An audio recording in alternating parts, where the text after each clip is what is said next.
আসসালামু আলাইকুম প্রিয় পঞ্চম শ্রেণীর শিক্ষার্থী বন্ধুরা, কেমন আছো সবাই? আশা করছি সবাই ভালো আছো।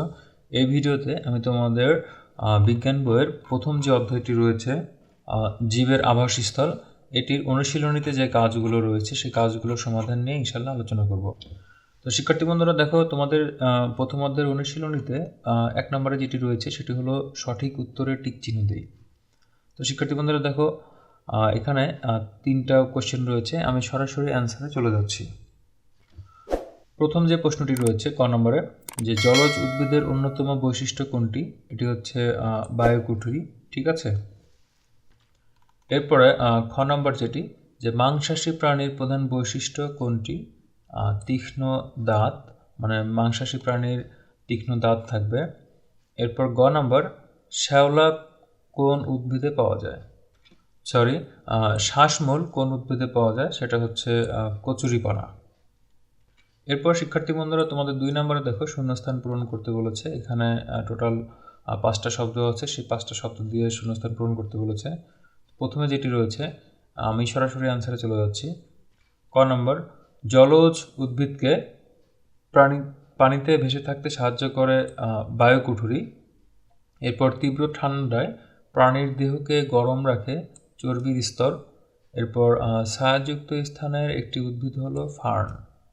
তো শিক্ষার্থী বন্ধুরা, আশা করি তোমরা শূন্যস্থানের উত্তরগুলো পেয়ে গিয়েছো। এরপর শিক্ষার্থী বন্ধুরা তোমাদের দেখো 3 নম্বরে বলেছে সংক্ষিপ্ত প্রশ্ন উত্তর। তো এখানে টোটাল 3টা কোশ্চেন রয়েছে। প্রথমে আছে যে জীবের আবাসস্থল বলতে কি বোঝায়। এরপর খ নম্বর, স্বাদু পানির পরিবেশে কী ধরনের প্রাণী উদ্ভিদ থাকে। এরপর গ নম্বর, জলজ প্রাণীতে কী ধরনের অভিযোজন ঘটে। তো শিক্ষার্থী বন্ধুরা আমরা 3টা প্রশ্নের উত্তরই সরাসরি দেখব এখানে।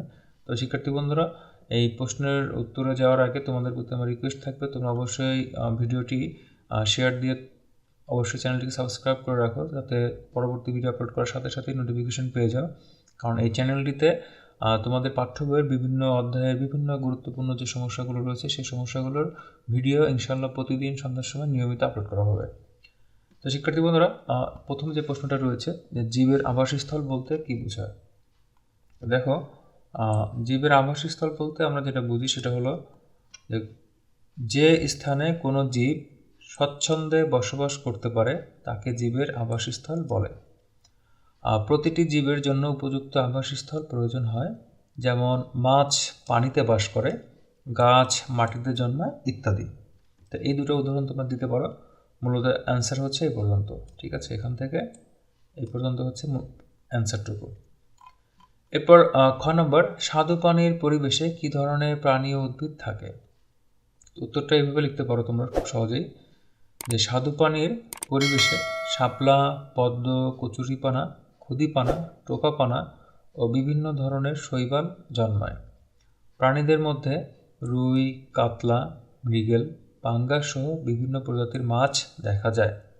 এছাড়া কুমির, কাছিম, কাঁকড়া, শামুক, ঝিনুক ও চিংড়িও এই পরিবেশে বাস করে। তো শিক্ষার্থী বন্ধুরা, তোমরা এখানে থেকে চাইলে শুধু এখান থেকে শুরু করে এটুকু অ্যান্সার লিখলেও হবে। তবে বেশি করে যদি তোমরা মুখস্থ করে রাখো তাহলে পরীক্ষার খাতায় লেখাটা কিন্তু খুব সহজ হয়ে যায়। এরপর শিক্ষার্থী বন্ধুরা গ নম্বরে বলেছে যে জলজ প্রাণীতে কী ধরনের অভিযোজন ঘটে। উত্তরটা এভাবে লিখতে পারো, যে জলজ প্রাণীদের দেহ সাধারণত মাঝখানে চওড়া এবং মাথা ও লেজের দিকে সরু হয়, যাতে পানির ঢেউ সহজে কাটিয়ে চলতে পারে। চলাচলের জন্য পাখনা ও লেজ থাকে। অধিকাংশ মাছ ফুলকার মাধ্যমে পানির ভিতরের অক্সিজেন গ্রহণ করে শ্বাস নেয়। এছাড়া অনেক মাছের দেহে বায়ুথলি থাকে, যা ভেসে থাকতে সাহায্য করে। তো শিক্ষার্থী বন্ধুরা, এখানে মোট 4টা বাক্যে প্রশ্ন উত্তরটা লেখা হয়েছে। তো তোমাদের 5টা বাক্য বলতে পারে।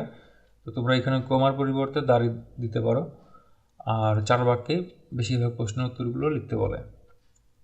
শিক্ষার্থী বন্ধুরা, আশা করি তোমরা সংক্ষিপ্ত যে 3টা প্রশ্ন ছিল সেই 3টা প্রশ্নের উত্তর সহজেই বুঝতে পেরেছ। এরপর রচনামূলক যে প্রশ্ন ছিল বা বর্ণনামূলক প্রশ্ন, 3টা প্রশ্ন আছে তোমাদের এখানে। স্থলজ উদ্ভিদ ও প্রাণীর বৈশিষ্ট্যগুলো কী কী। তো খ নম্বর, জলজ পরিবেশের উদ্ভিদ ও প্রাণীর বৈশিষ্ট্যগুলো উল্লেখ করি। আর গ নম্বর, সামুদ্রিক পরিবেশের প্রাণীদের অভিযোজনের ক্ষেত্রগুলো কী কী, উদাহরণসহ ব্যাখ্যা করি। তো শিক্ষার্থী বন্ধুরা, আমরা যদি সরাসরি অ্যান্সারে যাই, অ্যান্সারগুলো কিন্তু খুব সুন্দর গুছিয়ে দেওয়া আছে এখানে। যে ক নাম্বার যেটি, স্থলজ উদ্ভিদ ও প্রাণীর বৈশিষ্ট্য। তাহলে স্থলজ, প্রথমে আমরা উদ্ভিদ দেখব। উদ্ভিদের বৈশিষ্ট্য হলো 1 নম্বর, কাণ্ড সাধারণত শক্ত ও মোটা হয় এবং শাখা প্রশাখা যুক্ত হয়, মানে কাণ্ডগুলো শাখা প্রশাখা যুক্ত হয়। এরপর 2 নম্বর, এদের মূল মাটির গভীরে প্রবেশ করে উদ্ভিদকে শক্তভাবে ধরে রাখে। তাহলে এদের মূল কি হয়? মাটির গভীরে প্রবেশ করে।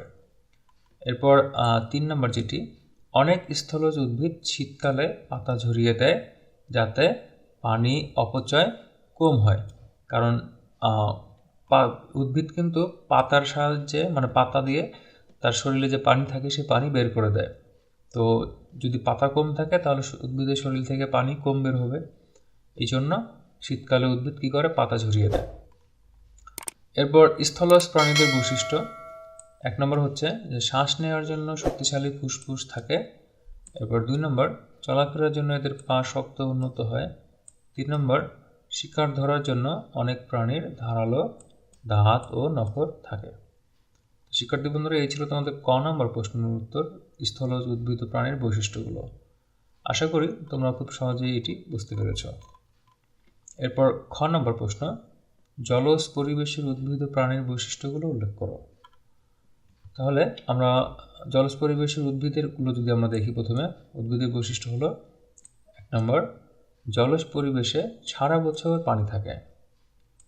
2 নম্বর, জলজ উদ্ভিদের দেহ সাধারণত নরম ও হালকা হয়।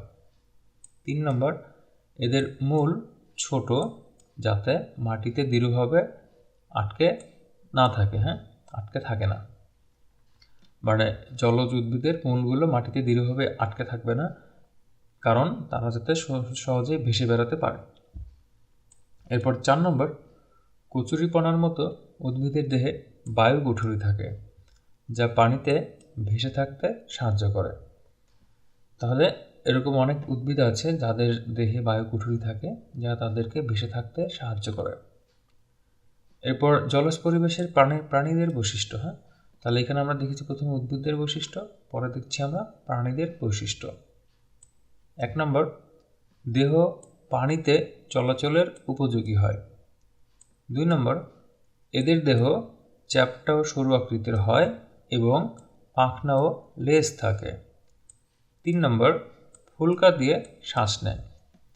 তো শিক্ষার্থী বন্ধুরা, এভাবে তোমরা কিন্তু খ নম্বর যে প্রশ্ন উত্তরটা, জলজ পরিবেশের উদ্ভিদ ও প্রাণীর বৈশিষ্ট্যগুলো, তোমরা কিন্তু খুব সহজেই 4টা করে বৈশিষ্ট্য লিখতে পারো।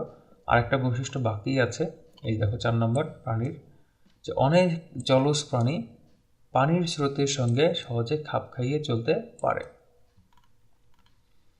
তো শিক্ষার্থী বন্ধুরা, পরিশেষে গ নম্বর যে প্রশ্নটা আছে, যে সামুদ্রিক পরিবেশের প্রাণীদের অভিযোজনের ক্ষেত্রগুলো উদাহরণ সহ লিখতে বলেছে। তাহলে আমরা অবশ্যই কিন্তু আমাদের উদাহরণ লিখতে হবে। তারপর উত্তরটা শুরু করতে পারি এইভাবে, যে সামুদ্রিক পরিবেশে পানির লবণাক্ততা ও চাপ বেশি হওয়ায় প্রাণীদের বিশেষ অভিযোজন থাকে।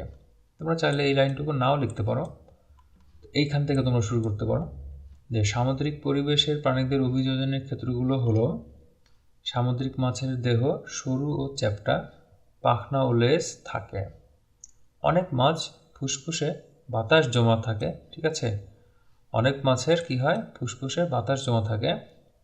এখানে মাছের হবে, অনেক মাছের ফুসফুসে বাতাস জমা থাকে যাতে তারা অনেকক্ষণ পানির নিচে থাকতে পারে, যেমন তিমি ও ডলফিন।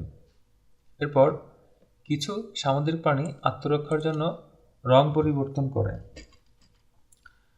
বা বিষাক্ত তরল ব্যবহার করে, যেমন অক্টোপাস ও জেলিফিশ।